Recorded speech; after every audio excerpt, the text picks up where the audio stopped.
it, I just don't like those big jolts. For me, it How just do, how do you do that calculation again? Because VRS shows this data too, but how am I doing it? yeah, it shows like the steering wheel torque newton meter on VRS. Yeah. So And what's basically, the calculation you use? the green value is outputted from iRacing, right? Mm-hmm. And then all I'm doing is just like I did on the calculator, but it's doing it for every single value, right? And plotting it. It's just that Yeah. value times your output ratio. So 33.9 times whatever your output ratio is, which is whatever your wheel's set to. It's 25. What's yours set to? Uh, 25, 41. Mine's like 0.6. Okay, so zero point 0.6. Yeah. So you're getting at that point, at this moment, you're getting 20 Newton meters in that spot. 20. In comparison, I get 12, which that's a huge difference. Your wheel's really strong there. 8 Newton meters more strength at that point in time. That's what I'm trying to Mine, get. Are you missing out on stuff at that setting, Boris? Like all that less. I mean, to be honest, I think it makes sense to cap some of those because it does get kind of disruptive when you're trying. Okay. Because I found that I'm tuning a lot of my settings for general feel, but then I'll hit certain curbs where it does get way too aggressive, Yeah, I'll and do maybe it's a case of tuning back more. I understand Yeah. that, but even not just obviously the bus stop's an extreme example. I'll do this here on the spot. I'm gonna have to delete some of these. I don't really want. I guess I don't need this. so I'm getting 15 newton meters at turn 1. Wow. Here, I'm just gonna delete this. I just don't. I'm gonna delete this. Were you seeing that under VRS, Kevin? And I'm gonna. If you go to like the advanced charts, there's also like there's a force feedback thing. All right. So you guys can see like the way I set this up here. I just loaded my telemetry for today. Like today's telemetry here, and where is it? I did a 144.8, right? I think. Yeah. So that's. Did you find it? Yeah. So here.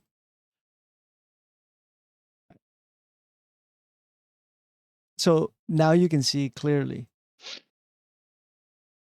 Take this off. All right. Because this pink line, is this right? Let me delete this. There we go. Let me delete this and load it back up here. You're a member, I assume, Kevin? Yeah. Cantonio? Hmm? You're a member of VRS?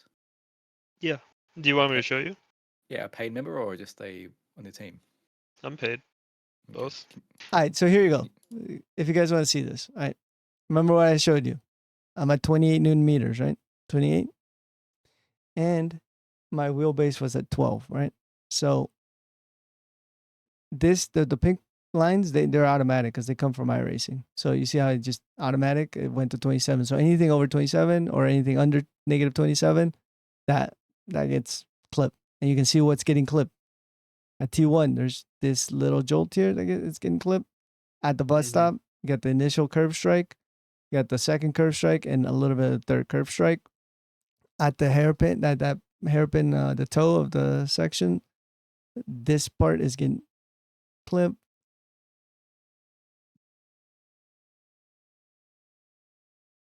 This part is getting clipped. You see it from here to about there, right? It's like there's some clip in here. And you would like this specific one here might be one where I don't feel that, which I may want to feel that one potentially. But other than that, those are the only instances where it clips. So 1, 2, 3, 4, 5. 5 instances on a lap. And 1, 2, 3 of those 5 instances is unnecessary, like unnecessary huge curb strike that I'm gonna get. That will break my wrist. I don't want that. So this one, yes, I would probably want. This, probably not, because it's just curb strike.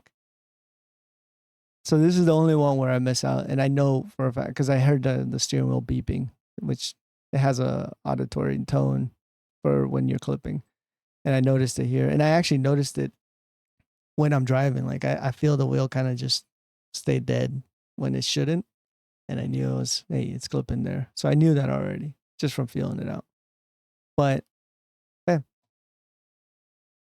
See, so at 12 Newton meters, you're not really clip that. So that's why I say I always recommend 12 Newton meters. Like that's around where you want to be with a wheel. But if you're upgrading or whatever, try to get something that's at least 12, because 12 is kind of where you want to be, especially for GT3 cars. Like GTP might be a little higher. Super Formula definitely higher. Not the Super Formula lights, but the Super Formula 23. Sorry, guys, I've got a bounce. But thanks for Yep. all the help. I'm definitely gonna run through all those drills as well. Yeah. Super No. helpful. Let's catch up during the week, Adam, before the event on Saturday. Yeah, for sure. We'll do. I'll keep you up to date. I'll probably run a bunch of the officials through the week anyway, so I'll let you know. Yeah, if I I'm gonna jump in get any. on later on tonight and do some more practicing. Yeah, me too. Cool. Sounds good. See All you right. guys. See ya. See ya. So you want me to show you, Adrian, right now? Yeah, or just send Okay. a screenshot of where you're looking at. I can just share. All right. So I'm going to look at Kevin's lab, break it down for him. So Yep. check out your lab, or well, let's say this is you checking it. Yeah, There's this thing on the top right. It's Yeah. like a little advanced telemetry mode button. Okay. It shows all this. Then there's force feedback. And here's where you can see the force feedback numbers.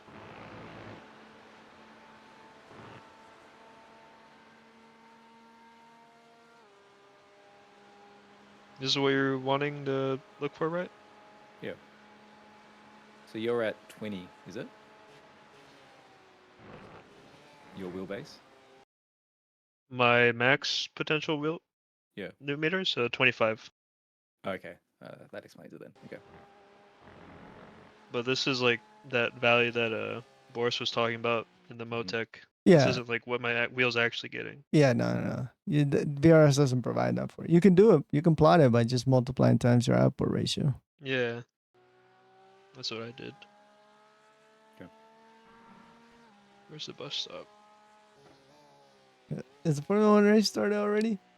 It's just It's the, in an hour. Oh, it is. Yeah, Oh, thanks. okay. No, it should be early, mate. It's the pre-race at the moment, isn't it? Yeah, but the race actually starts in an hour. Oh, okay, sweet, good.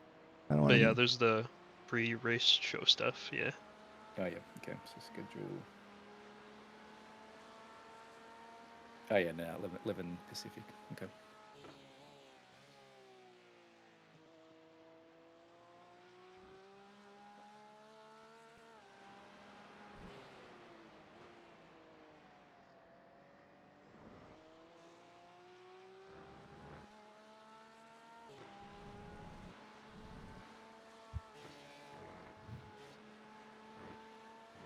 Yeah, I'm not a paid subscriber, so I'm Oh not seeing my. that amount of data.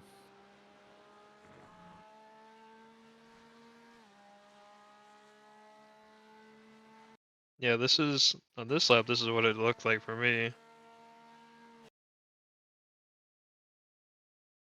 All right, let me check it out. It didn't feel that violent, but it What shows it Boris more is saying violent. is like going against like what everyone else talks about. Like, the more you have it higher. No, The no, more you- that's not what I said. The more you have it, the more you feel. But, however, there's certain places where you don't really want it like that. Yeah. Those jolts, and that's like these huge curb strikes. Like, do you really need those? Do you really need to feel like this huge curb strike here? Like as you're going up like you still feel it. It's not like I You don't don't need feel to, it. but I like to. But that like To me, it's just personal preference. You got a SimiCube Pro? Yeah, a CMQ Pro. Yeah, and you two also, Boris? yeah. Like for example, take a look at Cash, for example, right? You saw what his output settings were. He said he runs his wheel from anywhere from 25 to 32, depending on how he feels. So let's take that 32 as an example. 32, so 25 divided by 32. That's his output ratio, 0.7 something, right? So you would multiply that 0.7 times 60, and